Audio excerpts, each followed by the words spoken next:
Get this and get it straight. Crime is a sucker's road, and those who travel it wind up in the gutter, the prison, or the grave. This started with a terrified woman lost in a maze of memories she couldn't explain. And waiting for her outside an open window was death. From the pen of Raymond Chandler, outstanding author of crime fiction, comes his most famous character in The Adventures of Philip Marlowe.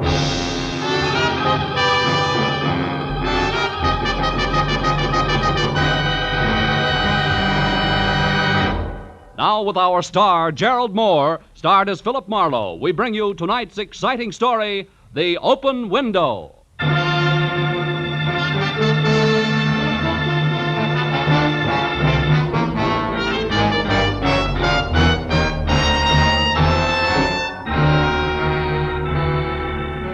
California's a year-round kind of place, where each day blends into the next with a sort of sunny indifference. But the one just passed had been a little special. It was the cool, crisp autumn weather that reminded you of the East, where autumn meant kicking your way through knee-deep drifts of brown and yellow leaves, along a rutted country road that hinted of adventure at every turn. Yeah, that's the kind of a day it had been. But now, at a little past 8, as I stood at the window of my third-floor apartment and stared out over enough improved Los Angeles real estate to house maybe 500,000 people that tonight I wanted no part of, because the world was out there minding everybody else's business, while I was in here minding my own. In here, everything was in order and cozy. I could read if I want to, write a letter if I want to, or just relax with... Oh, no. Is your name Philip Marlowe? Yeah, why? Because I have that name and this address written here on this card. I think I was supposed to see you. Do you know me? Well, no, frankly, I don't. What were you supposed to see me about? Who are you, Mr. Marlowe? I mean, what sort of business? I'm a private detective. A private detective? Wait a minute. It's not that bad a racket. Oh, now, look. Why don't you come in and we'll talk this over, huh? Come on. All right. Thank you. There. Sit down, won't you? You look like you can use a drink. You want one? Oh, no, thank you. I just need to rest a moment. Oh. I've been walking for hours. Well, now, tell me, what is it? A man, I think. Someone's been following me. I was followed here, I'm sure. I don't know why. Really? This is Los Angeles, California, isn't it? Yeah. I keep thinking... That is, I feel as though it should be Vancouver, British Columbia. Oh? I don't know how I got here or why I want to see you, but I've walked until I'm nearly exhausted, and I found that I'd written your name and address on this card here, so I decided to come and try to find out. Well, now tell me, do you know who you are? No, I don't know who I am. Uh-huh. This man you're afraid of, do you know him? No. But I believe he knew me. He reminded me of Vancouver, and that frightened me. I seem to remember I saw him a year ago. Maybe it was just the day before yesterday. See how crazy that sounds? But I can't help it. I can't remember. Here, take it easy. Now, you better lie down on the divan. That's it. Come on. Atta girl. Now, look, I think we ought to call a hospital and see it. Stay where you are. It's company in the hall, maybe for us. Now, just take it easy. Hey! Hey, you hold it! Hold it up there! Oh, great. Who was it, Mr. Marlowe? I couldn't see. Don't let it bother you now, honey. It's probably just one of my clumsy neighbors. He never watches where he's going. You know, the other night... Stop, please. All right. Whoever was out there was looking for me. I know he was. I know it. Now, look, honey. Isn't there something you can tell me? Don't you remember anything? I don't know. Here, look in my purse. There are things in it I don't understand. Maybe there'll be some help. Key. Address on a piece of brown paper. 8400 North Virgil. Tompkins. Does that mean anything to you? No. Little snapshot album with one of the pictures missing. Wait a minute. I remember now. That was stolen. Good. But I don't remember what the picture was. Oh, please try to find out who I am and why I'm being followed. Please try to find out why I'm afraid. All right, baby. Now, you stay here till I get back, huh? I won't bother anything. I'll wait right here. Oh, I'm so tired. I'm so tired.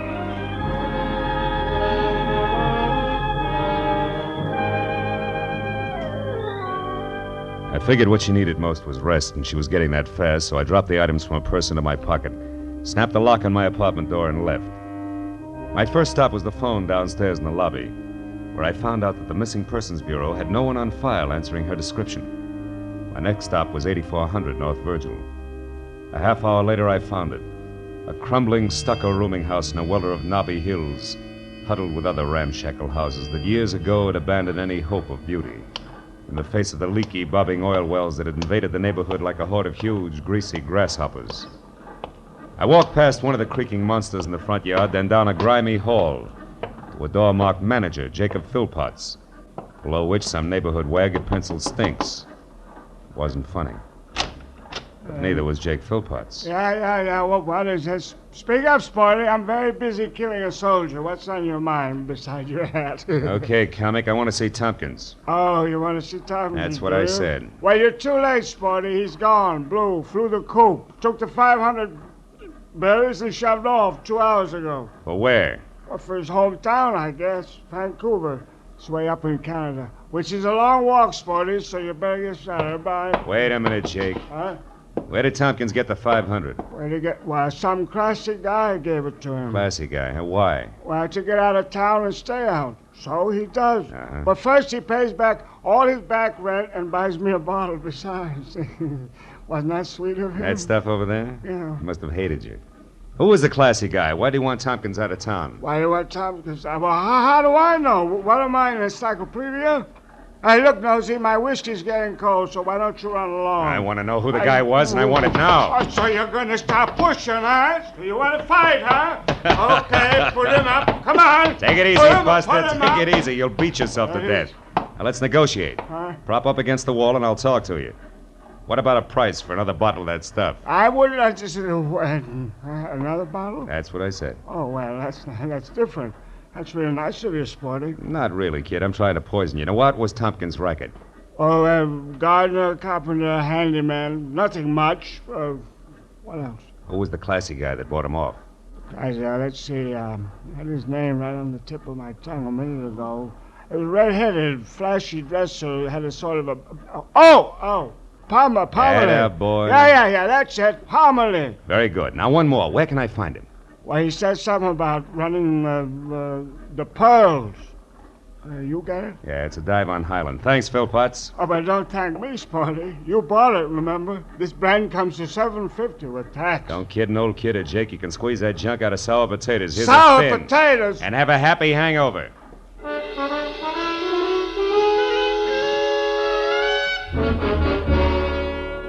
Outside, the smell of the oil well as I passed it was welcome by comparison to Jake, which made it tough to reconcile anything I'd seen at 8400 North Virgil with the girl asleep on the divan in my apartment. As I drove back to Hollywood, then down Highland Avenue, the night was still strangely quiet.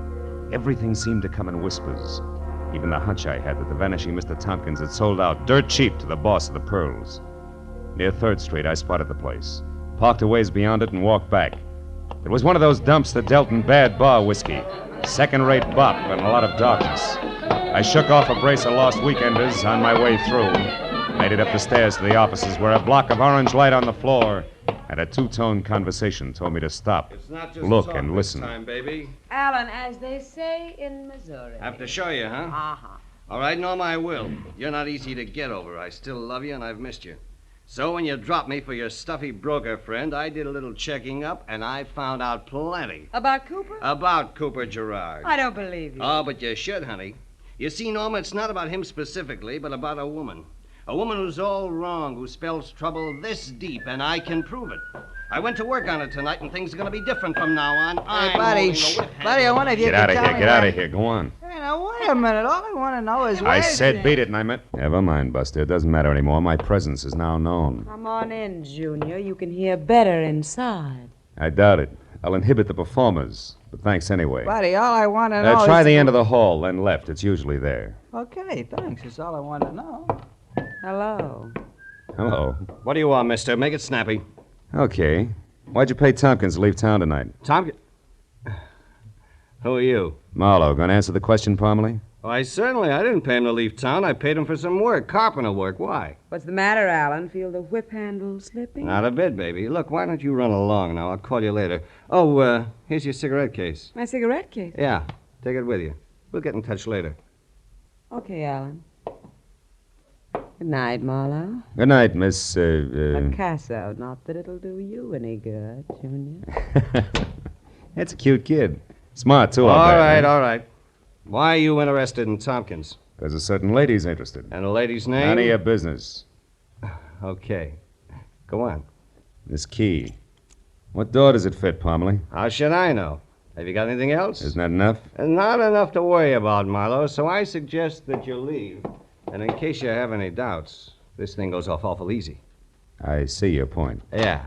And I'd just as soon shoot as not, so start down those stairs and don't look back. I bust for a couple of the boys. They'll be at the bottom to help you out the front door. Oh, and Marlowe, take some advice. I don't like your type, so don't come back.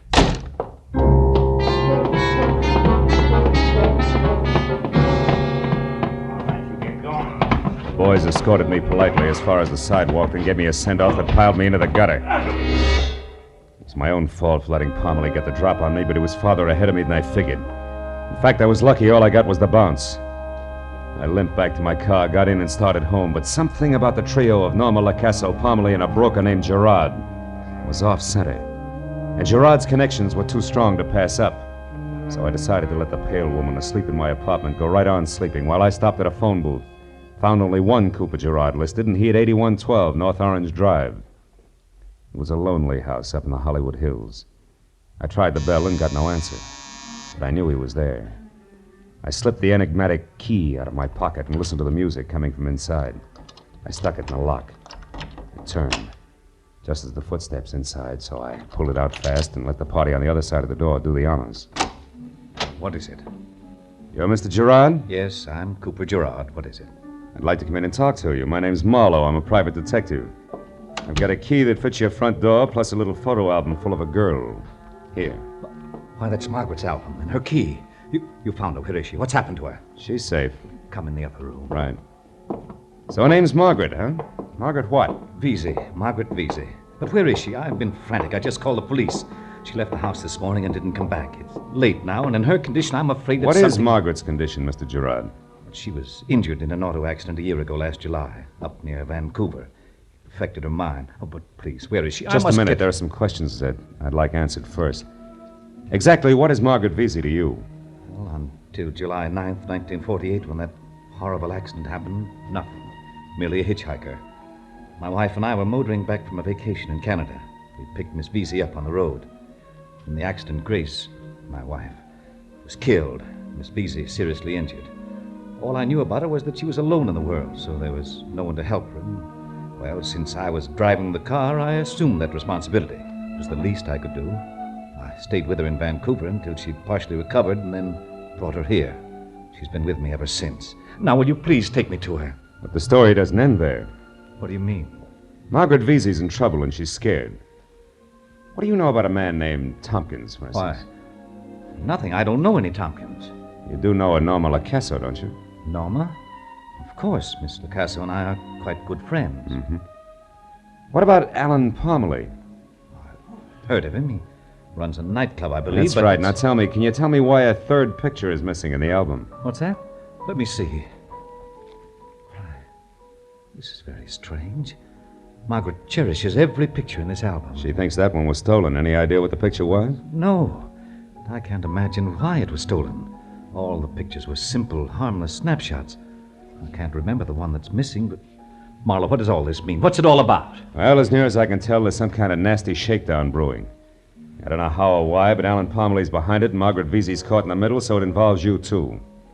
Come on, let's go get her. She's asleep in my place. You didn't leave her alone. Oh, yes, I did. Oh, you shouldn't have done that. Couldn't you tell from her mental state that she isn't responsible? For 2 days she's been moody. She's been talking about suicide. She might... Marlowe, if anything's happened... Come on, Gerard, let's travel.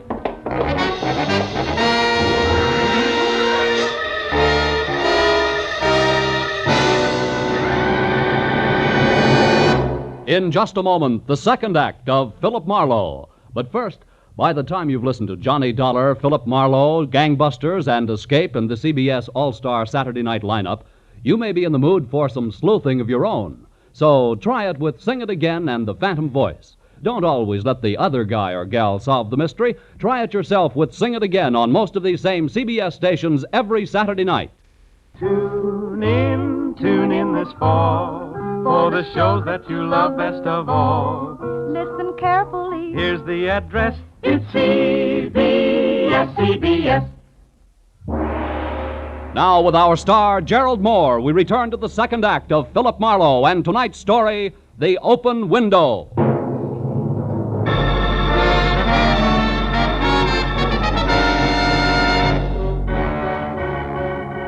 It took 10 minutes to get from Gerard's house to my place. I knew because he reminded me of each one as it passed. But when we turned onto Franklin where we could see my apartment house, the word hurry stuck in his throat. An ambulance was pulling away from a tight knot of people standing on the concrete driveway beside the building. And 3 floors above them, glowing like a single ugly, unblinking eye, was the window of my own apartment wide open. Even before I could stop the car, Gerard was out and running toward the crowd. Who was in that ambulance? Some woman, mister. It was terrible. She fell out of that open window up there. Did you see it? No, nobody saw it happen. Yeah, it's bad, brother. They say she'd been laying here on the concrete for at least a half hour before anybody got to her. It's been so quiet around here tonight. I'm surprised. Wait, tell me, was she dead? Just about. They don't give her a chance. Come on, Gerard, let's go The upstairs. police are up there now. They're trying to find out just what it is.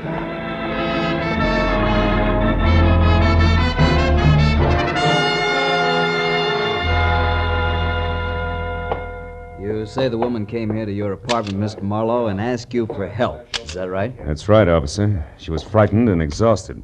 When I left, she was asleep on the divan there. Was the door locked, Marlowe? Yeah, it's got a nightlight, Gerard. I snapped it myself. And you left her alone, right? Mm-hmm. Well, take a look around, will you? See if you can find anything to indicate that an outsider came in while you were gone. What makes you think there was an outsider here? Because I don't think she fell. Margaret was in mental turmoil, officer. She's been despondent. It's possible that she jumped. Yeah? How many people have you heard of that jumped out of a window backwards, mister? I think she was pushed. Pushed? Yeah. Come here, both of you. I want to show you something. He went over to the window and pointed at 5 scratches where fingernails had clawed the paint off the casing. The one that had to be made by her thumb was the lowest. It was true. She'd gone out backwards. As the officer explained that to Gerard, I stared down at the dwindling knot of people 3 stories below. Then up again at the 5 jagged scars ripped deep by a terrified woman's nails. Stared at them until they screamed at me, as a sick mind must have screamed when she fell. Now, Mr. Marlowe, what about this cigarette stub with lipstick on it? Cigarette stub... Hey, that's exactly what I'd like to know. Gerard, where does Norma live? Why, the Hillcrest Apartments on Sunset. But surely Never you don't mind think what I she... think. You go to the hospital and find out about Margaret. I'm going to pay a call on Norma Lacasso right now. She's the type to be jealous enough to... Marlowe, listen, you're making a mistake. That cigarette stub must be Margaret's because Norma doesn't smoke. What? Norma doesn't smoke. And what about the cigarette case? Hey, Buster, you better check with Lieutenant Matthews at Homicide. I'll see you later. Hey, come back here, Marlowe.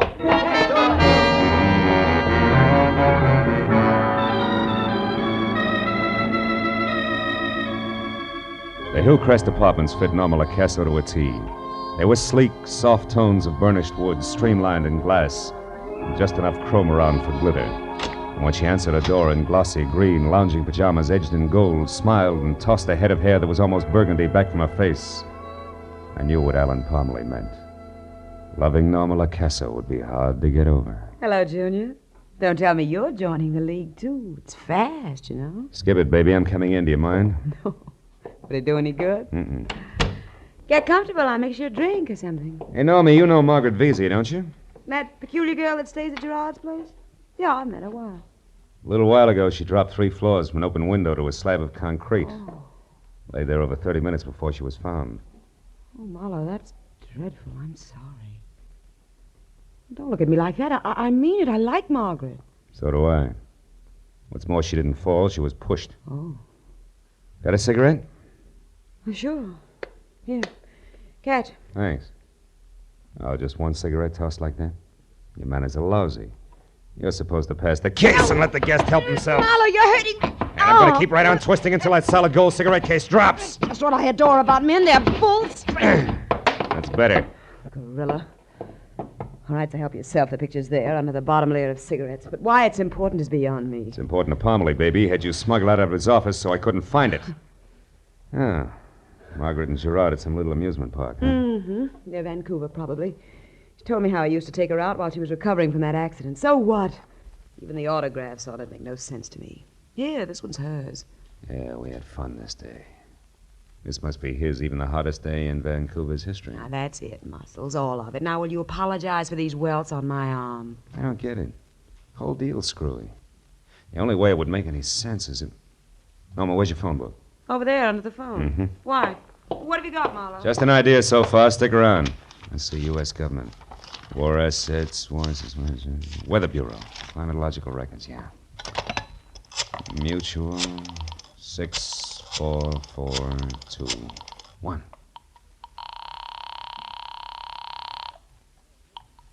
Weather Bureau records. Hello, listen, can you tell me what the hottest day on record in Vancouver has been? I mean the date. Do you have that information? British Columbia? Yeah. Yes, we've got it here, I'm pretty sure. Just a minute. What's that supposed to prove, Bob? I'm not sure yet. Yes, we've got it. Hello? Yeah, I'm here. Go ahead. The book says the hottest day up there was on July 3, 1948, when the July temperature reached 3. 92 degrees. Some heat record, huh? That's a nice place, Vancouver. I was up there one year. Yeah, thanks, friend. The Weather Bureau has just lifted a cloud from a lady's mind. I hope you did it in time. So long. You found out something big, didn't you? No works. Well, aren't you going to pull a gun? They always do about here. Not me. I've got concealed weapons. You've also got dollar bills in your bloodstream instead of corpuscles. But you're smart, baby, so take a tip. Stick close to home. Don't even use the phone. You're a real nice, shiny item. I'd like to keep you that way. Thanks. I'm going to take your word, Junior. But what does it mean? Trouble. Just as soon as I can stir it up. Good night.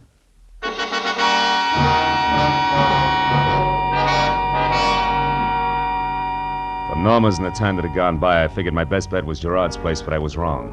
It was deserted, so I took the next best, which was Allan Pomeroy's The Pearls. It was well after 2 o'clock when I got there, and the club was closed, but the lights were on, the offices upstairs. I parked, slipped around to the back and up a flight of iron stairs to a metal door at the top. I pressed my weight against it and very gently turned the knob, then tugged softly, and it swung open without a sound. Voices in the same square of orange light on the floor said that Pomeroy's office was open again. So I eased my gun into my hand and moved until I could see him. A pair of jackals coming to terms over Since the I know carcass of your a little fawn. secret, Mr. Gerard, the proposition I'm offering you is perfectly fair. What is it? First, that you stop saying Norma Lacasso. And I mean stop. Go on. Second, that you deliver $5,000 here to me by the end of the week. You must have got a lot of insurance on your wife, Gerard. Double indemnity, too. Am I asking too much? Blackmail leaves me no alternative. You're so right. How did you find out that she's not Margaret Vesey? Ha ha! A beautiful break. When you started seeing Miss LaCasa, I began checking up on you, and 2 days ago, that checking up led me to the strange woman you called Margaret Vesey and a character named Tompkins. Ever hear of him? No. An itinerant gardener was looking for work at your place. Also, Gerard, an itinerant gardener who knew your Margaret Vesey, who knew her as someone named Grace. And Grace Gerard, lest we forget, was your wife. When he called her Grace, it scared her. She couldn't dope it, but I could. So I see. Where is this Tompkins now, Parmley? Oh, don't worry about him. I sent him away. He'll keep his mouth shut. He used to be a gardener on the wealthy side of Vancouver where your wife lived. Small world, eh? Very small world. Now, wait a minute, Gerard. I'm going to kill you, Parmley. I knew something like this would happen someday. My wife was getting her memory back. She was beginning to remember things, to realize that she wasn't really Margaret Vesey at all, but that Margaret Vesey had died in the accident. And tonight, I pushed her out of an open window. Doctors practically assure me that she'll be dead by morning. She won't be missed, and neither will you, I'm sure. Next one's for your belly, Gerard, if you move 1 inch. You, Pomeroy, come around here. Wait from your desk. Come on. This time I'm glad to see you, Marlowe. You're the lesser of two evils. That's great. Well, it was a sweet story, fellas. Between you left out only one thing, the picture. You got it from the little album because you needed some tangible proof, didn't you, Pomeroy? And it cinched the deal because the accident happened on the 9th of July. But Gerard here had his picture taken with a supposed hitchhiker on Vancouver's hottest day, which was July 3rd, 6 days before he claims to have met the girl. Picture? How'd you manage the master stroke, Gerard, the switch in identities in the first place? Come on, talk! What are you? It was a mistake. Both Miss Vesey and my wife were in the car at the time of the accident. The car burned. Then, somehow or other, later at the hospital, Margaret Vesey, who died, was identified as my wife, Grace. And since her memory was gone, you made the switch complete and called your wife Margaret Vesey and left it like that. You know, Gerard, I hope you make a break for it. Just once before we get to headquarters. Let's go. You too, Pomeroy, move. All right, but you'll have a hard time sticking me, Snoop. I haven't done anything. Oh, yes, you have. Attempted extortion, and as of right now, you just incited a riot.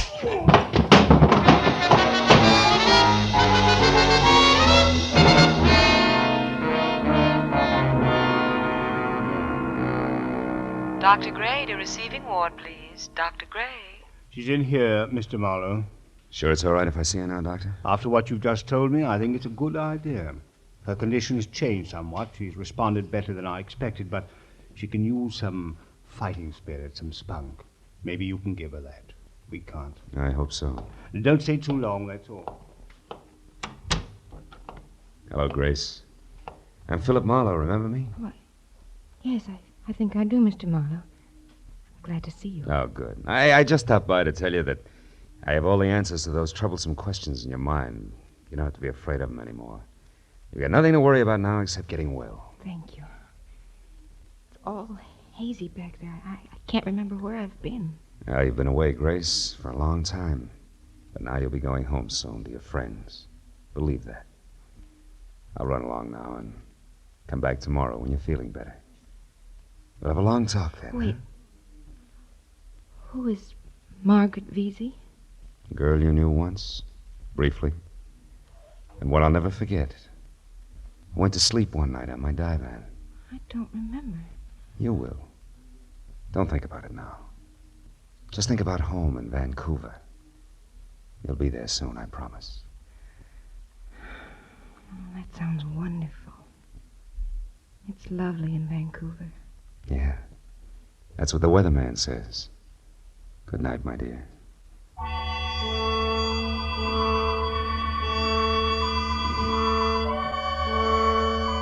When I finally got home, the air in my apartment was thick, full of stagnant fear and stale tobacco smoke. So I went over the window to open it up. But there I stopped because I remembered standing at that same window earlier that evening. Standing there thinking how happy I was that the world was out there. And how happy I was to be inside, looking out. And then I saw again the 5 deep scratches on the casing. Inside looking out, huh? There was a guy once, a long time ago, who said something like, "No man is an island entire of itself." Yeah, about 300 years ago he said that. Any man's death diminishes me because I'm involved in mankind. Yeah, sure.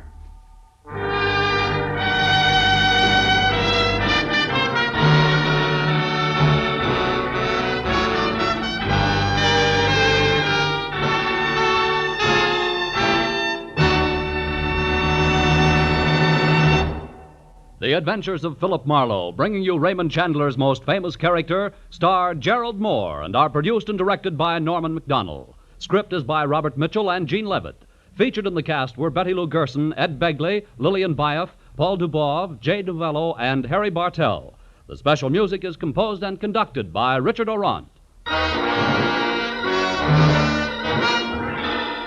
Be sure and be with us next week when Philip Marlowe says... This time it was a wrestler on the skids, a quick change artist in an alley, and a girl with an eye for angles. All met destruction because 100,000 easy bucks caught him in a stranglehold, which none of them wanted to break.